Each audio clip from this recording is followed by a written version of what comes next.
A matemática surgiu de necessidades básicas, dentre elas a necessidade do homem resolver problemas como construção de casas, delimitações de terrenos, plantações e etc. Podemos dizer que a geometria euclidiana teve início por volta do século III a.C., quando a geometria foi posta em uma forma axiomática por Euclides. O método consiste em assumir um pequeno conjunto de axiomas intuitivos e então provar várias outras proposições a partir desses axiomas. Muitos dos resultados de Euclides já haviam sido afirmados por matemáticos gregos anteriores, porém, ele foi o primeiro a demonstrar como essas proposições poderiam ser reunidas juntas em um abrangente sistema dedutivo. Em matemática, linhas retas ou planos que permanecem sempre a uma distância fixa um dos outros, independentemente do seu comprimento. Este é um princípio da geometria euclidiana. Algumas geometrias não euclidianas, como a geometria elíptica e hiperbólica, no entanto, rejeitam o axioma do paralelismo de Euclides. É a partir daí que será abordada a matéria geometria euclidiana. Antes de começar o capítulo 1, é visto os operadores lógicos de lógica como e, ou exclusivo, para que se possa entender melhor os teoremas. É visto também o se então, se e somente se, a contrapositiva.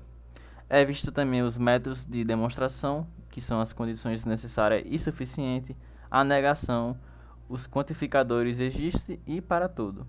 Além disso, temos no capítulo 1 métodos de como provar proposições, teoremas, refutar uma afirmação com um contra-exemplo e a redução ao absurdo.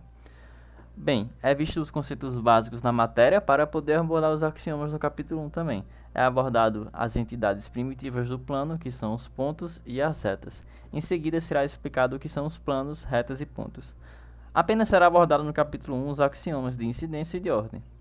No capítulo 2, a partir daqui o aluno já estará acostumado com os conceitos de axiomas, proposições e definições.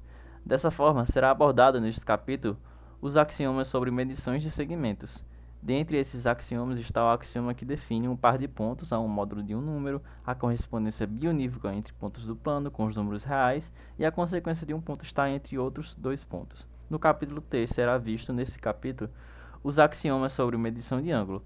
Dentre esses axiomas que diz que um ângulo tem uma medida maior ou igual a zero, a correspondência bionívoca entre as semirretas de mesma origem com os números reais e a consequência de uma semirreta dividir um ângulo.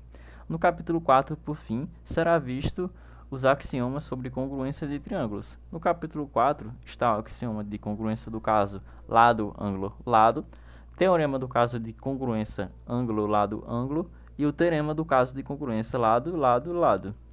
Este capítulo é mais fácil de abordar, pois o aluno estará mais acostumado com os axiomas e por ter visto esse assunto no ensino médio.